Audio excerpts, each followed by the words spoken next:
Thank you for joining us at this hour. I'm Daniel Choy with the latest news updates.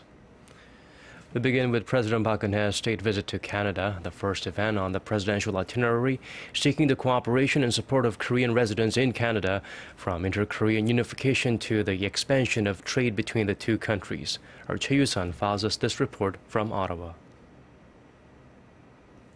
President Park Geun-hye took her unification drive another step further in Canada. Meeting with representatives of Korean residents in Ottawa, President Park said preparing the two Koreas for reunification is an important task that can no longer be overlooked. She then talked about her efforts to not only prepare the two Koreas for reunification, but also garner international support for it. 한반도 통일의 비전을 캐나다 국민들도 공감할 수 있도록 동포 여러분께서도 많이 노력해 주시고 한 분 한 분이 통일의 전도사가 되어 주시기를 바랍니다. On the economic front, President Park said Seoul and Ottawa's soon-to-be-signed free trade deal would take their 50-year bilateral relationship to the next level, as current trade and investment projects centered on energy and manufacturing would include the services and cultural industries. The pact, once implemented, would remove tariffs on 99% of traded value over the next 10 years. Acknowledging Korean achievements in Canadian society that have helped strengthen bilateral ties, the president promised various kinds of support for young Korean Canadians to help them excel in mainstream society while maintaining their ethnic identity. President Park officially kicks off her Canada trip on Sunday by meeting with Governor General David Johnston. She will also hold a summit with Prime Minister Stephen Harper, after which the two leaders will sign on the dotted line of the recently concluded free trade agreement. Choi You-sun, ARIRANG News, Ottawa. Moving on to other stories, unfazed by strong warnings from North Korea, a group of South Korean activists has sent anti-Pyongyang leaflets across the border. 10 activists from Fighters for Free North Korea launched 10 big balloons carrying 200,000 leaflets into the sky from Paju on Sunday. The waterproof leaflets contain messages denouncing the three-generation power transfer in the north, as well as the dire economic situation there, while praising South Korea's economic prosperity. Most of the group's members are defectors from North Korea. The group's chief vows to continue sending letters of truth until the North Korean people achieve freedom. The group is opposed by another group of activists calling for a suspension of the practice. The South Korea government maintains it has no legal basis to stop leaflet activities by civic groups. Korea's finance minister is making a case for the government's new budget proposal, which contains the biggest spending increase in 7 years, but is aimed at lifting the country out of its current economic slump. Our Kim Hyun-bin has this report. Korea's finance minister Choi You-sun says that his goal is to lift Korea's growth rate to 6% and increase government spending to give the country a much-needed jolt out of a prolonged, slow recovery. On the sidelines of the G20 meeting of finance ministers and central bank chiefs in Australia over the weekend, Choi made a case for the government's recently unveiled 2015 budget proposal, which contains a 5.7% spending increase, the biggest in 7 years. Choi said the increase is needed to boost the growth rate and bring about an economic recovery. The pace of recovery has been very slow since the Syria ferry disaster in April. The tragic accident had another tragic consequence, in that consumers and businesses cut spending in its wake, leaving the growth rate in the second quarter at a mere 0.5%. The government spending proposal will result in a $32 billion budget deficit, representing 2.1% of the nation's GDP. But Choi says he expects the spending increase will bring the growth rate back up to 4% by next year. And although the country's debt-to-GDP ratio is expected to increase next year to a record high of 35.7% next year, it's still one-third of the OECD average. The finance minister emphasized that support for businesses is necessary in a stagnant economy such as this, with the increased activity eventually leading to greater revenue. Kim Hyun-bin, ARIRANG News. The number of mixed-race children in Korea has been rising steadily, and it appears the upward trend is set to continue. According to new data from the Ministry of Education, the number of mixed-race children is expected to surpass 100,000 within the next 3 years as more international couples tie the knot. That's good news for Korea, which has one of the lowest birth rates in the OECD. In recent years, Korea's student population has declined by nearly 200,000 every year.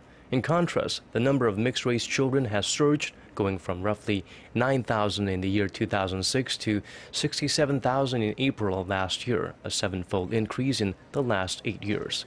Mixed-race children currently represent more than 1% of students enrolled in elementary, through high school nationwide. Moving on to other stories outside of Korea, that is, Islamic State militants are threatening Syria's north-central Kurdish region, forcing thousands to flee as the terrorist group takes down village after village. Meanwhile, some hostages are released as the wife of one man still held in captivity issues a plea in hopes of bringing her husband home safe. Our Shin Se-min has the latest. The latest advance of Islamic State militants in Syria have prompted calls for help from the Syrian town of Kobani, which is strategically positioned on the border between Syria and Turkey. According to activists, hundreds of Kurdish fighters from Turkey have arrived in the town to join a Kurdish militia fighting to hold off IS forces. On Saturday, nearly 60,000 Syrian Kurds fled to Turkey within a 24-hour period to escape the Islamic State militants' advance. According to Turkey's deputy prime minister, Turkey had previously opened a stretch of the border to Syrian Kurds following a 3-day period in which nearly 60 villages in the region were taken by IS militants. The situation on Syria's Turkish border is unfolding as 49 Turkish hostages held for months in Iraq returned to their homes on Saturday after what Turkey said was a covert operation by its intelligence agency. The list of hostages, including diplomats and their families, had been held captive since June in the Iraqi city of Mosul. The wife of another hostage currently being held by the terrorist group issued a plea to his captor Saturday. Barbara Henning, the wife of British aid worker Ellen Henning, who has been threatened with execution by the group, described him as a peaceful, selfless man who was only trying to help Syrians in need. Shin Se-min, ARIRANG News. The Ukrainian government and pro-Russian separatists exchanged artillery fire just a day after creating a buffer zone designed to prevent violations of a truce. A clash between the two sides on Sunday killed 2 and wounded 8 others in eastern Ukraine. NATO's top military commander said Saturday the truce is a ceasefire in name only and that what is happening on the ground is quite a different story. The warring sides had agreed Friday to withdraw heavy weapons, artillery, and all foreign fighters from a 30-kilometer buffer zone. More than 3,000 have died in the conflict since fighting began back in April. Shifting our gears to the cinema world, a great director, actors, and a solid script are, and always will be, the key ingredients to making great films. But in this day and age, it doesn't hurt to fully utilize other modern means to enhance movie magic. Just as Korea's movie industry is advancing, so is innovation and artistry in the field of special effects makeup. Our Kim Ji-yeon has more. Movie makeup artists play a crucial role in films such as Eun-gyo, in which 37-year-old Park Geun-hye plays a man who ages into his 70s. It took almost 8 hours to transform him to realistically create the sophisticated senior he portrays.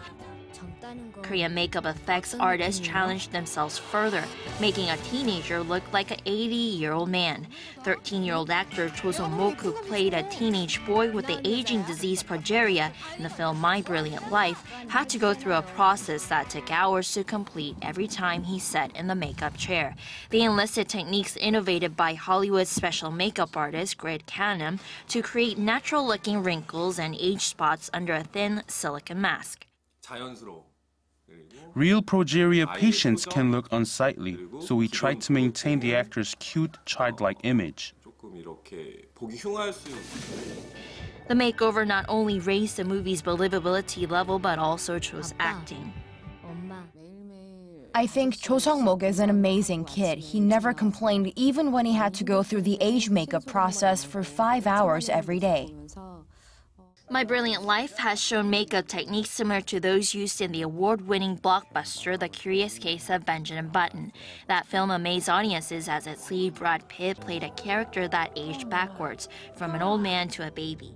With the development of Korean filmmaking and special effects, industry watchers expect local movies to stand shoulder to shoulder with those made in Hollywood. Kim Jeong, ARIRANG News. Now moving on to Asian Games updates. It was a golden Sunday for Korea at the sporting event. The latest comes from women's judo as Kim Sung-yeon bags the under 70 kilogram event gold. Chung Da-won grabbed gold in the women's under 63 event. In men's judo, Kim Jae-bum picked up his second Asiad gold in the under 81 event. Korean fencers faced off in the men's fencing final with Koo Bon-gil taking gold over compatriot Kim Jong-hwan, who settled for silver. And in women's individual foil fencing, Korean Choi You-sun brought home her maiden gold. Earlier in the day, the sharpshooting trio of Jin Jong-ho, Lee Dae-myung, and Kim Chung-yong took the title in the men's 10-meter air pistol team event with an aggregate 1,744 points. But the spotlight belonged to the 17-year-old Kim, who took his second gold after becoming the youngest Korean Asian Games gold medalist. Korea is currently standing atop the medal standings with 12 gold, 10 silver, and 9 bronze. China trails closely with 12 golds, and Japan is in third place with 7. Moving on to weather, relatively fair conditions can be expected on Monday in Incheon, where the Asian Games are in full swing. Between Tuesday and Wednesday, more than 150 millimeters of rain are expected to fall down south on areas surrounding Mount Jiri and in the mountainous areas of Jeju Island due to the indirect effects of Typhoon Fengwang. And now let's check out the weather conditions elsewhere around the world.